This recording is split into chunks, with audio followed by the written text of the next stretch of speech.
स्वागत है दोस्तों अपना YouTube चैनल झारखंड उत्कर्ष में। दोस्तों पिछले क्लास में कल हमने देखा था क्षेत्रीय राजवंश प्रारंभ कर चुके थे और मुंडाओं के बारे में हम लोग जानने का प्रयास किया था कि मुंडाओं का आगमन वैदिक काल की समाप्ति और वैदिकोत्तर काल का प्रारंभ जब होती है अर्थात 600 बीसी में मुंडाओं का आगमन झारखंड में होता है। लेकिन वैदिक काल के बाद जो वैदिकोत्तर काल आता है, वैदिकोत्तर काल में देखेंगे महाजनपद काल वगैरह उभर कर सामने आता है।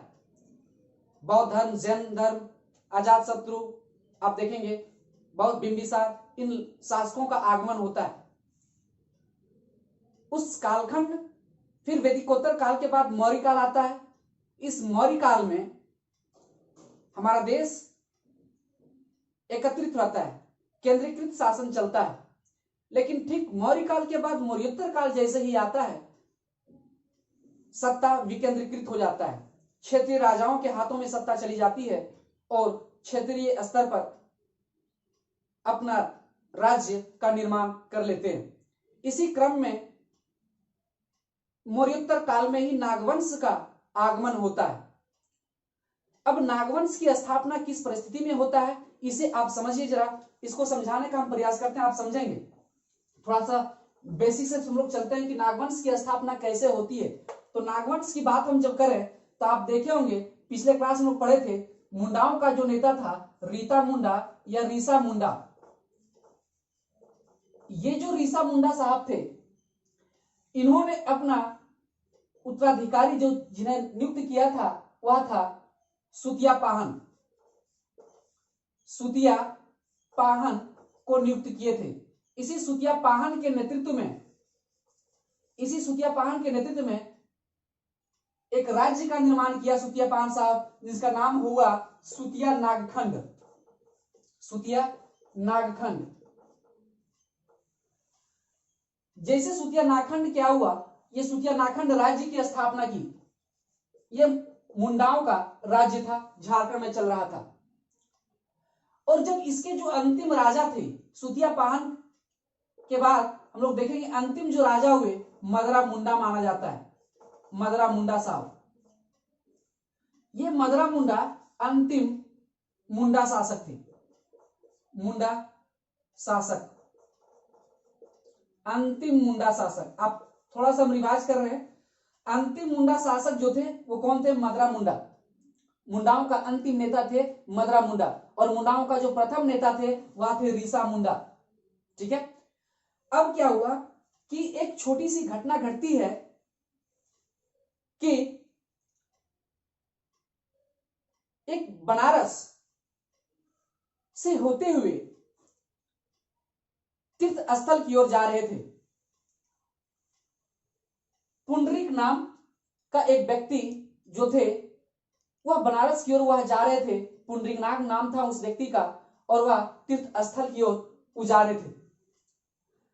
अब जो जब तीर्थ स्थल जा रहे थे उसी क्रम में क्या होता है कि बनारस में जाकर के रुकते हैं और बनारस में ही एक ब्राह्मण कन्या से पुंडरीक साहब विवाह करते हैं।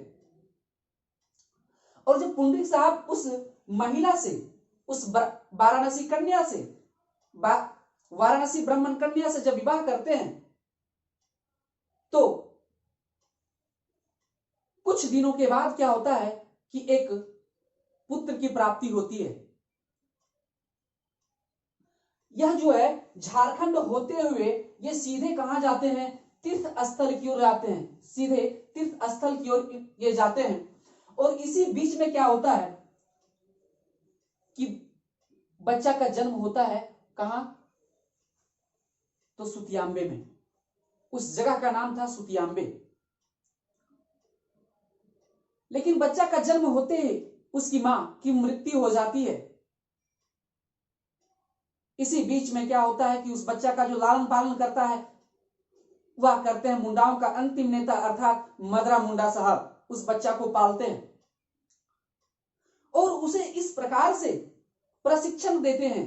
इस प्रकार से जब ये लालन पालन करके प्रशिक्षण देकर के जब बड़ा करते हैं उस बच्चों का, जब जन्म उस बच्चा का जब जो जन्म हुआ था वह 64 ईस्वी में हुआ था। 64 एडी, याद रखिएगा 64 एडी, 64 ईस्वी में जन्म हुआ था। और 64 ईस्वी में जन्म होने के बाद मदरा मुंडा साहब 84 ईस्वी में नागवंश के शासक घोषित कर दिया। और वह बच्चा कोई और नहीं फनी मुकुट राय थे। नागवंशियों का जो पहला शासक बने वह फनी मुकुट राय साहब थे, जो वह बच्चा था जिसे पाला गया था किसके द्वारा, मदरा मुंडा के द्वारा। और इस प्रकार से नागवंश की नींव रखी जाती है। मुंडाओं का अंत होता है और नागवंश का प्रारंभ होता है। इस प्रकार से नागवंश की राज्य की स्थापना होती है। तो परीक्षा के दृष्टिकोण से आज हम लोग पढ़ेंगे नागवंश राज्य का जो महत्वपूर्ण शासक जो हुए, जो महत्वपूर्ण राजा हुए, वह थे फनी मुकुट राय साहब। तो आज विशेष चर्चा फनी मुकुट राय से करेंगे और ये परीक्षा के दृष्टिकोण से बहुत ही महत्वपूर्ण है और यहां से सवाल आपका आएगा ही आएगा। तो आज हम लोग शुरुआत करते हैं फनी मुकुट राय। पहला शासक फनी मुकुट राय। हम यहां ऊपर जो हेडलाइन दे रहे हैं नागवंश, नागवंश, ठीक है। ये नागवंश जो पढ़ रहे हैं, छोटा नागपुर का नागवंश, ये आज का टॉपिक हमारा है नागवंश, छोटा नागपुर का नागवंश। इसके संस्थापक कौन थे, तो फनी मुकुट राय। इसके संस्थापक कौन थे, चलिए यहां लिख देते हैं, संस्थापक फनी मुकुट राय, फनी मुकुट राय। अब ये फनी मुकुट राय के बारे में अब हम लोग समझते हैं कि ये जो फनी मुकुट राय साहब थे, अगर ये फनी मुकुट राय का हम अगर इसका टाइम पीरियड देखें तो शासन पर जब आए 84 ईस्वी में आए, गद्दी पर बैठते हैं 84 ईस्वी में और 162 ईस्वी तक शासन करते हैं। इसका टाइम पीरियड अगर देखें 84 ईस्वी से लेकर के, यहां लिख देते हैं 84 ईस्वी से 162 ईस्वी तक ये शासन करते हैं फनी मुकुट राय, ठीक है। संस्थापक देख लिए हम लोग नागवंश का, फनी मुकुट राय। अगर पूछा जाए कि नागवंश की स्थापना किस सदी में हुई, किस शताब्दी में हुई, तो आप 84 ईस्वी देख रहे हैं, तो इसका मतलब यह हुआ पहली सदी में। नागवंश की जो स्थापना हुई वह पहली सदी में हुई। सवाल यह पूछा जा सकता है कि किस काल में हुआ, नागवंश की स्थापना किस काल में हुआ, तो हम लोग कह सकते हैं मौर्योत्तर काल में। किस काल में, मौर्योत्तर काल में। आइए शुरुआत करते हैं फनी मुकुट राय के बारे में, जो सवाल अक्सर पूछा जाएगा यहां से। अब ये जो फनी मुकुट राय के बारे में कुछ विशेष जो जानकारी हमें है, तो सबसे पहली बात हम तो इसमें देखेंगे कि इनका जो जन्म होता है 64 ईस्वी में होता है, ठीक है। ये इनका जन्म कहां होता है, ये जन्म इसका जो होता है, आपका जन्म ये कहां होता है 64 ईस्वी में, और ये कहां होता है तो सुतियांबे में होता है। जन्म कहां, सुतियांबे, जन्म इनका सुतियांबे में होता है। इसे आप याद रखेंगे, जन्म 64 ईस्वी में, सुतियांबे में। शासक जब बनता है, राज्यारोहण जो होता है इनका जो राज्यारोहण होता है मेरे लाल, इसका राज्यारोहण मेरे दोस्त, इसका राज्यारोहण जो होता है 84 ईस्वी में होता है, 84 ईस्वी में। अब जैसे ये राज्यारोहण अर्थात ये शासक नियुक्त होते हैं, सत्ता संभालते हैं, तो आप समझ सकते हैं 64 से 84 अर्थात 20 वर्ष की उम्र में, एक अभी के समय में खेलने कूदने की उम्र होती है, पढ़ने की उम्र होती है। लेकिन आप अंदाजा लगाइए मेरे दोस्त कि उस वक्त की परिस्थिति क्या होगी कि इस 20 वर्ष का बालक पूरा एक नागवंश राज्य को संभालने की जिम्मेवारी अपने आप ले ली, अपने ऊपर ले ली, और इतने बड़े बोझ बहुत ही आसानी पूर्वक से संचालन करने में सफल भी रहे। तो कहीं ना कहीं उसके अंतर्गत उनके अंतर जो थे, उनके अंदर की जो साहस थी, बहुत ही दृढ़ संकल्पित व्यक्ति थे ये। कहीं ना कहीं ये अपने दृढ़ संकल्पित के कारण इतने लंबे शासन तक ये अपना राज्य किए थे। तो जैसे ही इस राज्यारोहण 84 ईस्वी आते हैं, तो अपने शक्तिशाली नेतृत्व के कारण, कुशल क्षमता के कारण कुछ क्षेत्रों को जीतते हैं। कुछ क्षेत्र जो है आप यहां देखते हैं, ये अपना क्षेत्र विस्तार कर लेते हैं जीत करके। हम यही ले लेते हैं, राज्यारोहण के बाद राज्यारोहण होता है तो ये क्षेत्र विस्तार कर लेते हैं। अब ये क्षेत्र विस्तार कौन कौन सा जीतते हैं, तो हम यहां लिखते हैं क्षेत्र विस्तार में इनका। आप रामगढ़ के नाम, अभी रामगढ़ अभी हमारा जिला है। तमाड़ा का नाम सुने होंगे जो रांची में, गोला, टोरी, टोरी जो आपका लातेहार में है, टोरी कहां मेरे दोस्त, लातेहार। बरवा, बरवा कहां है आपका, पलामू में, ठीक है। गोला को आप जान रहे हैं रामगढ़ में ही है, तमाड़ आपका रांची में, रामगढ़ तो आप जान रहे हैं अभी वर्तमान जिला हमारा है ये बरवा। उसके बाद हम लोग पलानी, हजाम, ये जो है ये ऐसे ऐसे क्षेत्र अपने साम्राज्य में मिला लिया, अपने राज्य में मिला लिया। पलानी, फिर हजाम, इट्सेट्रा, मतलब इन क्षेत्रों को अपने राज्य में शामिल कर लिया, क्षेत्र विस्तार कर लिया।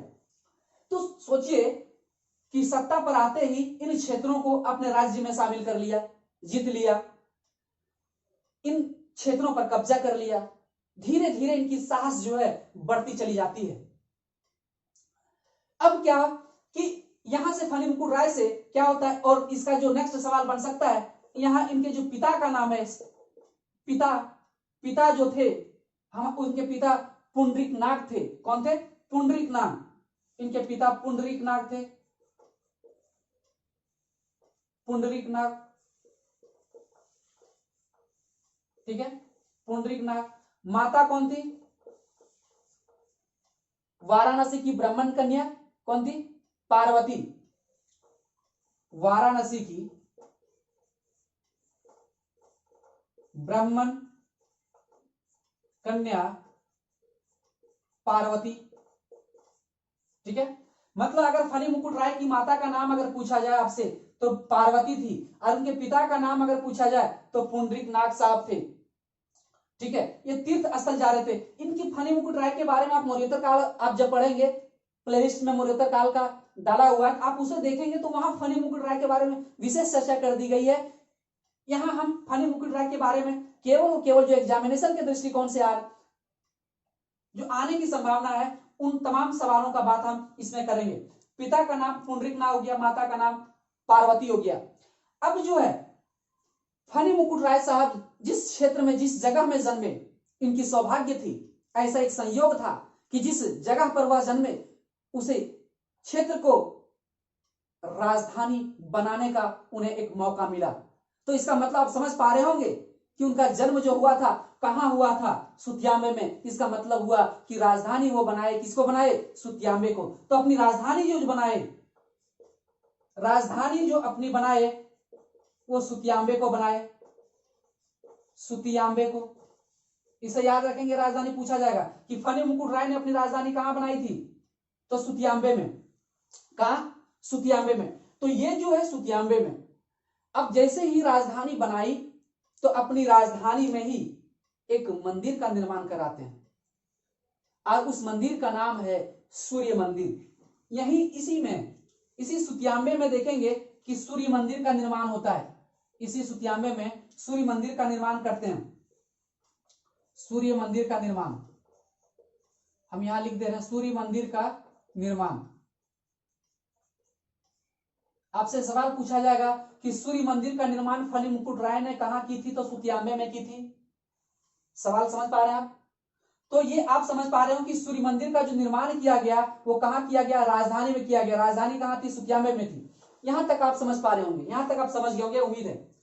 अब इनके अंदर जो भावना थी, कहीं ना कहीं सहिष्णुता की भावना थी, कहीं ना कहीं प्रेम की भावना थी, और यही वजह था कि गैर आदिवासी को अपने यहां जगह दी, अपने जगह मतलब एक दीवान का पद उसे दे दिया। तो अपना जो दीवान बनाया, एक गैर आदिवासी को बनाया, उस गैर आदिवासी का नाम था पांडे भावराय।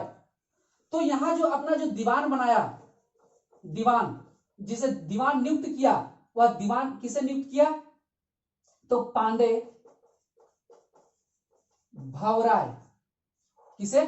तो आपको याद होगा कि ये पांडे भावराय श्रीवास्तव को नियुक्त किया, पांडे भावराय श्रीवास्तव को नियुक्त किया। ये गैर आदिवासी, आप हम ये बार बार इस बात को हम बोल रहे हैं कि ये जो दीवान थे वह गैर आदिवासी थे। हम यहां लिख देते हैं ये गैर आदिवासी थे, गैर आदिवासी, गैर आदिवासी, ठीक है। तो गैर आदिवासी यहां हम देखें कि दीवान नियुक्त किए। इसी क्रम में क्या होता है कि फणी मुकुट राय की एक उपाधि दी जाती है और बहुत ही शानदार उपाधि है, और उस उपाधि का नाम हम लोग देखेंगे। उस उपाधि का नाम है आदि पुरुष। क्या है मेरे दोस्त? आदि पुरुष। अब जो है इनकी उपाधि, अगर हम उपाधि की बात करें, फणी मुकुट राय को आदि पुरुष के नाम से भी जानते हैं, इसे हम यहां नोट कर देते हैं। फणी मुकुट राय को आदि पुरुष के नाम से भी, आदि पुरुष के नाम से भी जानते हैं। आदि पुरुष भी कहा जाता है। किसे कहा जाता है आदि पुरुष? तो फणी मुकुट राय को। किसे कहा जाता है? फणी मुकुट राय को। अब सवाल यह उठता है कि आदि पुरुष आखिर क्यों कहा है, आदि पुरुष इन्हें क्यों कहा गया?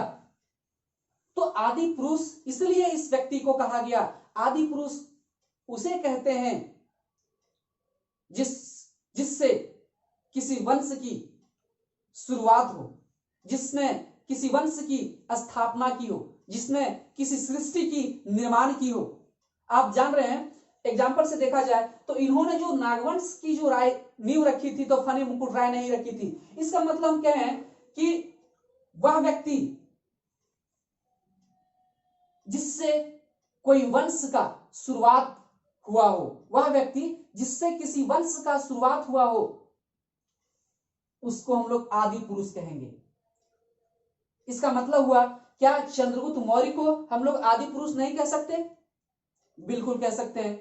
जिस प्रकार से मौर्य वंश की स्थापना किए, तो मौर्य वंश की स्थापना का जो श्रेय जाता है चंद्रगुप्त मौर्य को जाता है। तो इसका मतलब है कि चंद्रगुप्त मौर्य को आदि पुरुष कहकर पुकारा जा सकता है।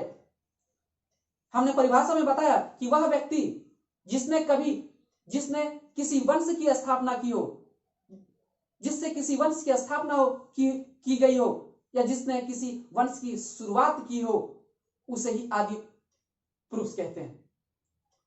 एग्जाम्पल के दृष्टिकोण से अगर देखा जाए कि सृष्टि का जो निर्माण हुआ है, पूरे ब्रह्मांड का निर्माण, जो अर्थात सृष्टि का जो निर्माण किए हैं, आदि किसको माना जाता है? मनु को माना जाता है।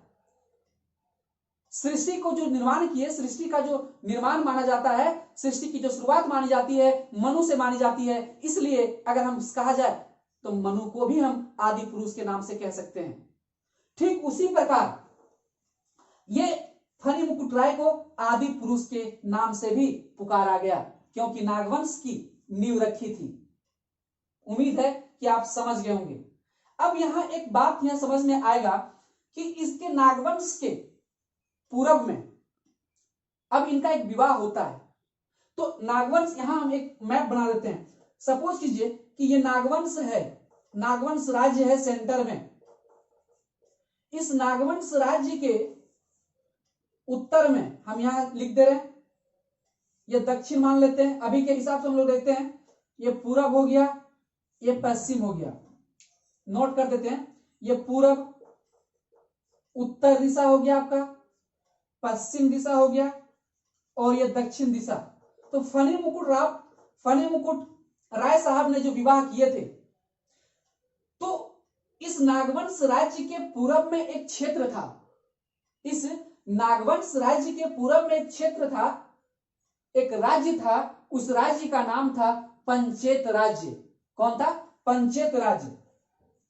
तो उसका जो नाम था, यह था पंचेत राज्य, पंचेत राज्य। ठीक है, ये जो पंचेत राज्य है, पंचेत राज्य। अब इस पंचेत राज्य में क्या किया कि इन्होंने अपने पंचेत राज्य से की एक कन्या थी, ब्राह्मण कन्या। मतलब ये जो पंचेत राज्य की ही एक गोवंशीय राजपूत कन्या से विवाह करते हैं। पंचेत राज्य से ही इसी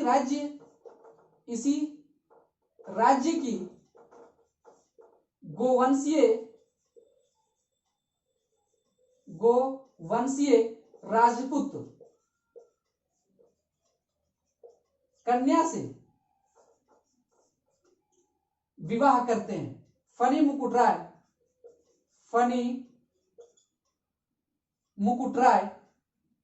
विवाह करते हैं।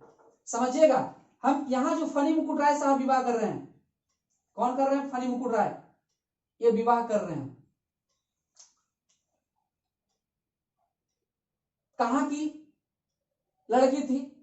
तो लड़की जो थी इस पंचेत राज्य की थी, राजपूत घराने की लड़की थी। किस वंश की थी? तो गोवंश की, गोवंशीय राजपूत कन्या थी। तो गोवंशीय राजपूत कन्या से विवाह कर लिया, और जब विवाह कर लिया तो इस पंचेत राज्य अपने नागवंश राज्य में शामिल कर लिया। ठीक है, तो कहीं ना कहीं इसे भी जीत लिया, पंचेत राज्य को अपने साम्राज्य में, अपने राज्य में शामिल कर लिया। किससे? विवाह की नीति से इन्होंने कर लिया। आप जानते हैं कि प्राचीन काल में भी बहुत सारे विवाह करके बहुत सारे राज्य अपने क्षेत्र में मिला लेते थे। ये कूटनीति थी, उन लोगों की चाल थी। जितने भी शासक बने विवाह की नीति अपनाती थी और सारा का सारा क्या करते थे? अपने क्षेत्र में शामिल कर लेते थे। और इन्हीं की मदद से दक्षिण में एक क्षेत्र है जिसका नाम है क्योंझर। क्या नाम है? क्योंझर। ये दक्षिण में ही है क्योंझर राज्य। ये उड़ीसा में पड़ता है, वर्तमान में भी उड़ीसा में क्योंझर। ठीक है, उड़ीसा।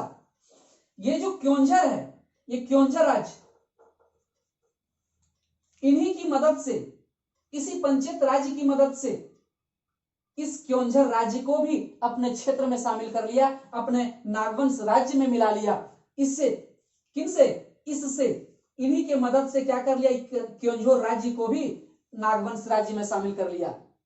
ये बात समझ में आ रही है आप लोगों को कि हम बताना क्या चाह रहे हैं? नागवंश राज्य के पूर्व में पंचेत राज्य थी, और इसी पंचेत राज्य की गोवंशीय राजपूत कन्या से विवाह कर लेते हैं इस क्षेत्र पर, और इस क्षेत्र पर कब्जा कर लेते हैं। अब इसी क्षेत्र पर कब्जा जब कर लेते हैं तो ये तो ससुराल वाले हो गए। तो स्वाभाविक सी बात है भाई कि जब कोई मेहमान ससुराल जब जाता है तो उनका इज्जत भी बहुत शानदार तरीके से की जाती है। तो एक बात है कि इसी के मदद से फिर क्या हुआ? पंचेत राज्य के ही मदद से क्या किया गया? इस क्योंझर राज्य को भी नागवंश राज्य में मिला लिया गया, जीत लिया गया। तो इस प्रकार से फनी मुकुटराय इन क्षेत्रों को भी क्या कर लिए? शामिल कर लिए।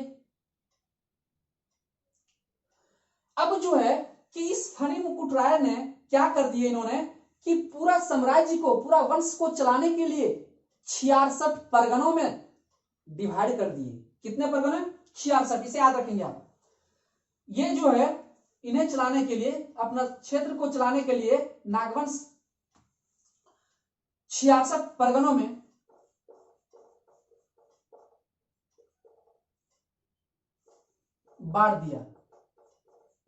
बांटा 66 परगनों में। अब 66 परगने बांट दिया क्यों? प्रशासनिक दृष्टिकोण से। यही तो हुआ होगा कि एक जगह इतना बड़ा क्षेत्र को कैसे संभाला जा सकता है एक जगह क्षेत्र में रह करके। जब कठिनाई हुई होगी शासन चलाने में तो इसे छोटे छोटे क्षेत्रों में विभाजित कर दिया परगने में। तो इस प्रकार से 66 परगने होगी। तो अपना क्षेत्र को कितने परगने में विभाजित कर दिए फनी मुकुटराय साहब ने? तो 66 परगने में। इसे आप याद रखेंगे, इससे सवाल आएगा। निश्चित तौर पर हम कहेंगे कि फनी मुकुटराय साहब ने बहुत जबरदस्त तरीके से अपने, यहां तो हम कह सकते हैं कि बहुत ही बेहतरीन चालाकी से अपने नागवंश राज्य में क्षेत्र को शामिल करते चले गए। तो उम्मीद है कि इस फनी मुकुटराय के बारे में आप जानते होंगे, आप समझ गए होंगे कि इस फनी मुकुटराय के बारे में इससे ज्यादा सवाल आपसे कभी नहीं पूछेगा, क्योंकि इतना एनफ है। जेपीएससी यहां से पुट कर सकती है, चाहे जेएसएससी हो, चाहे झारखंड का कोई भी एग्जाम हो, फनी मुकुटराय से इतना सवाल बनता है। तो आप इसे जरूर याद रखेंगे। अब जो है विवाह तो हम लोग देख लिए कि इनका विवाह कहां हुआ, तो गोवंशीय राजपूत कन्या से हुआ था। यहां तक तो आप क्लियर हो गए। लेकिन उस कन्या का क्या नाम था, क्लियर नहीं, अभी तक कोई जानकारी नहीं मिली है। तो इसलिए आपसे सवाल नहीं पूछा जाएगा। एग्जामिनर वैसा सवाल नहीं पूछती है जिस सवाल में बहुत सारी विवाद की स्थिति उत्पन्न हो जाए, तो वैसी सवाल आपसे कभी नहीं पूछेगी बोर्ड। इसलिए उस पर आप निश्चित तौर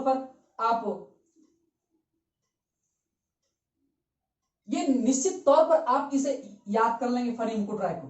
ठीक है, आइए अब हम लोग देखते हैं नेक्स्ट जो शासक हुए नागवंश का जो पहला जो शासक थे कौन थे, फनी मुकुट राय। इस प्रथम नागवंशी शासक भी कहते हैं इसे, क्या बोलेंगे इसको, प्रथम नागवंशी शासक। एक यहां पॉइंट और हम जोड़ देते हैं कि प्रथम नागवंशी शासक, ये कौन थे, प्रथम नागवंशी शासक भी थे, प्रथम नागवंशी शासक। यह सवाल आपसे पूछा जाएगा कि प्रथम नागवंशी शासक कौन, फनी मुकुट राय। टाइम पीरियड, जन्म, ये आपका हो गया। आइए शुरुआत करते हैं नेक्स्ट। अब देखते हैं, आप इसे लिखते चलिए मेरे साथ, ताकि आपको एक बार नोट्स बन जाए। चलिए नेक्स्ट हम लोग अब देखेंगे,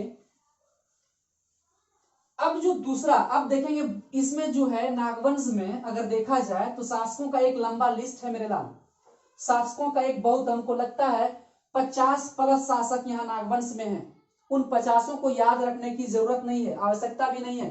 जो महत्वपूर्ण शासक हैं, जहां से सवाल बनेगा, जहां तक हमें जानकारी मिलती है इतिहासकारों के माध्यम से, जिन जिन शासकों के बारे में, उन शासकों पर नजर हम जरूर दौड़ाएंगे। इसलिए आप निश्चिंत रहें, आपका सवाल यहां से एक भी नहीं छूटेगा। अगर हम देखें तो फनी मुकुट राय के बाद अगर हम देखें दूसरा नागवंशी शासक तो था मुकुट राय। इनके बारे में कोई खास नहीं, केवल एक क्रमबद्धता के रूप में हम बता रहे हैं। ये दूसरा शासक है मुकुट राय। ये जो अगर हम मुकुट राय की बात करें, मुकुट राय का जो टाइम पीरियड था वो कहीं ना कहीं 163 ईस्वी से 221 ईस्वी तक। कहां तक, 163 ईस्वी से 221 ईस्वी तक, ये दूसरा। इसके बाद मुकुट राय के बाद हम लोग देखते हैं मदन राय। कौन, मदन राय। तो ये दूसरे नागवंशी शासक हुए, दूसरे हुए मुकुट राय। तीसरा कौन थे, मदन राय 222 ईस्वी से 278। मदन राय 222 ईस्वी से 278 ईस्वी तक। इसे क्रोनोलॉजी के लिए आप याद कर लीजिएगा, आपका जेपीएससी हो सकता है क्रमबद्ध पूछे देने के लिए, क्रमबद्ध लगाने के लिए दे दिया जाए। तो ये हो गया दूसरा, ये तीसरा शासक। उसके बाद जो चौथा जो महत्वपूर्ण शासक हम देखते हैं प्रतापकर्ण। हम यहां लिख देते हैं प्रतापकर्ण। एक हम लोग यहां प्रतापकर्ण के बारे में पढ़ लेते हैं, प्रतापकर्ण। ठीक है, ये जो प्रतापकर्ण नहीं, राय हम देखते हैं, प्रताप राय, सॉरी राय होगा, प्रताप राय। इस प्रताप राय का जो टाइम पीरियड है 278 ईस्वी से 307, 278 से 307। इसे देखेंगे 278 ईस्वी से 307 ईस्वी तक। ठीक है, अब हम लोग इसे समझते हैं, प्रताप राय के बारे में हम लोग कुछ जानकारी देख लेते हैं जो सवाल पूछ सकता है। ये आप समझ पा रहे हैं, चौथा शासक हो गए। अब ये प्रताप राय, अब प्रताप राय अगर सवाल पूछा जाए कि प्रताप राय किस नागवंशी शासक के बाद शासक बने, तो अब जाहिर से आप उत्तर निकाल सकते हैं, मदन राय के बाद शासक बने। पहला सवाल हो गया। दूसरा सवाल कि नागवंशी वंश का केवां शासक बना था, कौन सा शासक बना था, किस क्रम का शासक बना था, तो चौथा नागवंशी शासक था। अगर सवाल पूछा जाए कि चौथा नागवंशी शासक कौन, तो प्रताप राय। तो यहां हम लिख देते हैं फटाफट, ये चौथा नागवंशी शासक थे, चौथा नागवंशी शासक। ठीक है, आप समझ पा रहे हो, मदन राय के बाद बना, ये हम नोट नहीं करवाते हैं। ये इसी के शासनकाल में पलामू का किला बनाया गया था, इसी के शासनकाल में, इसी के शासन काल में पलामू का किला बनाया गया था। क्या बनाया गया था? पलामू का किला निर्माण किया गया था। पलामू का किला निर्माण किया गया था, निर्माण किया गया। प्रताप राय, अब ये जो है, अब यहां जो हम लोग देखे सुतियाम्बे अपनी राजधानी बनाए थे, कौन? फनी मुकुट राय। अब जो है प्रताप राय जो थे अपनी राजधानी बना दिए, कहां पे? सुतियाम्बे से हटा कर ले गए चुटिया, अपनी राजधानी कहां बना दिए? चुटिया को बना दिए। सुतियाम्बे से हटा करके कहां ले गए? चुटिया राजधानी बना दी। और ये जो चुटिया है आपका रांची के ही समीप है, रांची के समीप में चुटिया, आप जानते हो रांची में, अगर रांची के लोग होंगे तो जानते होंगे चुटिया को, राजधानी चुटिया को बना दिया। कौन? प्रताप राय। पहली राजधानी कहां थी? सुतियाम्बे में, उसको कन्वर्ट करके कहां कर दिया गया? चुटिया में। अब जो ये चुटिया जो है स्वर्ण रेखा नदी के तट पर स्थित है। एक सवाल यहां, चुटिया स्वर्ण रेखा नदी के तट पर स्थित है। ठीक है, तो यहां प्रताप राय के बारे में याद रखेंगे अब इतना। राजधानी कौन? चुटिया को बनाया। ये चुटिया कहां है? अभी वर्तमान समय में रांची जिला में स्वर्ण रेखा नदी के तट पर स्थित है। कौन? चुटिया। इस प्रकार से प्रताप राय से आपका ये 2-3 सवाल, आपका 3-4 सवाल जो बनते हैं, आप यहां से सवाल आप इसे याद कर लेंगे। अब जो है नेक्स्ट जो शासक जो आता है, इसके बाद हम लोग देखेंगे एक लिस्ट है, उन लिस्टों को याद नहीं करना है, लेकिन क्रोनोलॉजी के लिए जरूरी होता है जरूरी होता है। उस लिस्ट को हम थोड़ा सा आपके बीच में रख देते हैं ताकि आपको एक तुलना किया जाए। अगर कभी बाद में अगर जेपीएससी पूछ दे तो वहां आपको आसानी से सवाल बन जाए। आइए देखते हैं 5वां शासक कौन है। 5वां जो है उदयमणि राय। कौन है आपका? पांचवा जो आपका है, यहां लिख देते हैं उदयमणि राय। ठीक है, ये 5वां है। ठीक, उदयमणि राय का अगर टाइम पीरियड देखा जाए तो 308 ईस्वी से 334 ईस्वी तक इसका टाइम पीरियड है। 308 ईस्वी से लेकर 334 ईस्वी तक इसका शासनकाल रहा। लेकिन इसका बहुत बड़ा योगदान नहीं रहा इन शासकों का इतना बड़ा योगदान नहीं था। उसके बाद देखेंगे जयमणि राय। हम लोग देखेंगे कि जयमणि राय का क्या है। इसके बाद जयमणि राय।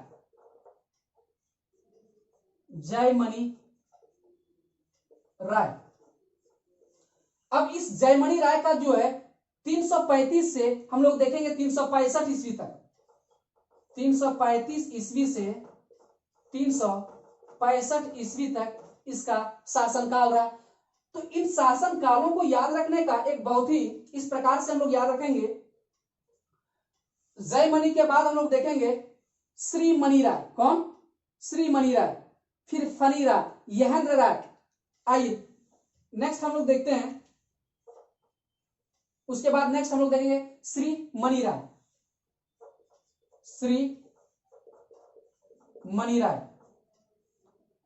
ठीक है, श्रीमणि राय का अगर टाइम पीरियड हम लोग देखें 366 से 403, 366 से 403 ईस्वी, 366 से 403 ईस्वी तक शासन किया मणि राय।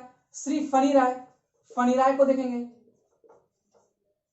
मतलब श्री फनी राय 404 से इसका देखेंगे 404 ईस्वी से 452 ईस्वी तक इसका टाइम पीरियड है।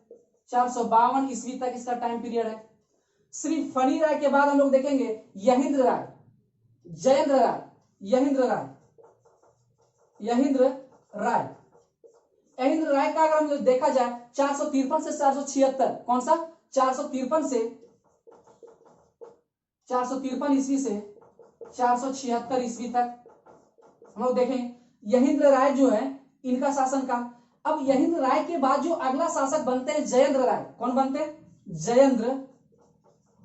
जयेंद्र राय। अब 476 हम लोग जयेंद्र 77 से 93, 477 ईस्वी से 493 ईस्वी तक शासन किए। और जयेंद्र राय के बाद हम लोग देखेंगे हरि राय। कौन है? हरि राय। हरि राय और गजराज। हरि राय, हरि राय। अब जो हरि राय हम लोग देखेंगे 495 से 535, 495 से लेकर के कहां तक? 535 ईस्वी तक, 535 ईस्वी। उसके बाद हरि राय का हम लोग देखें, हरि राय का 495 से 535 ईस्वी तक। उसके बाद गजराज का हम लोग देखेंगे, गजराज राय, गजराज, गजराज राय। अब गजराज राय का जो शासनकाल है कहीं ना कहीं 536 से 560, 536 ईस्वी से 560 ईस्वी तक यह शासनकाल किए। अब ये जो शासक है, अब हम लोग देखेंगे 13वां राजा कौन थे और 13वां सुंदर राय और 14वां, अंतिम दो राजा और देखते हैं। अंतिम दो राजा हम यहां लिख देते हैं। इसके बाद नेक्स्ट गजराज के बाद, गजराज के बाद अगर देखा जाए अगला शासक, तो गजराज के बाद जो अगला शासक बने 13वां सुंदर राय। कौन थे? सुंदर राय। अगर सुंदर राय का अगर शासनकाल 561 से 606 ईस्वी, 561 से 606 ईस्वी तक इनका शासनकाल, एडी लिख रहे हैं, एडी, ठीक है। सुंदर राय के बाद जो अंतिम इसका जो सुंदर राय के बाद जो 14वां आप देखेंगे, एक उनका जो राय था सुंदर राय के बाद हमारा देखेंगे महाराजा मुकुंद राय, मुकुंद राय। इन मुकुंद राय का अगर टाइम पीरियड हम देखें 607 से 643, 607 से 643 ईस्वी तक। तो अब हम लोग ये मुकुंद राय, अब यहां याद रखने की बात है, ये 13वां महाराजा थे, 14वां थे। आप इसे याद रखेंगे, एकदम इंपॉर्टेंस हम यहां लिख दे रहे हैं, ये एकदम वीवीआई आपका इंपॉर्टेंस है, ये एकदम इंपॉर्टेंस पॉइंट है ये दोनों पॉइंट, ठीक है। 14वां। अगर आपसे पूछा जाए कि नागवंश का 13वां राजा कौन था, तो सुंदर राय 500।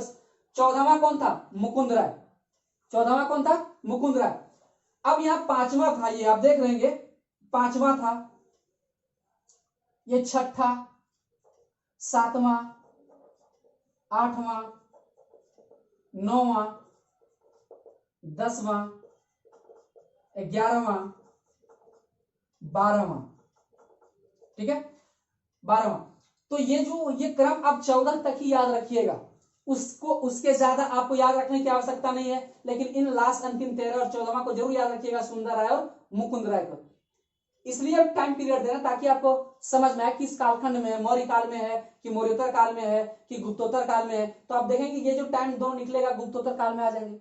इस प्रकार से हम लोग देखें, इस प्रकार से हम नागवंश के बारे में, शासकों का, नागवंश के शासकों का कुछ हम लिस्ट आप लोगों के बीच में 14 लिस्ट दिए, इसको आप याद जरूर रखिएगा। उसके बाद नेक्स्ट जो शासक जो है महत्वपूर्ण शासक नागवंशियों का, उसे नेक्स्ट के क्लास में हम लोग देखेंगे, उसके आगे की बातचीत हम लोग आगे के क्लास में करेंगे। तब तक के लिए धन्यवाद।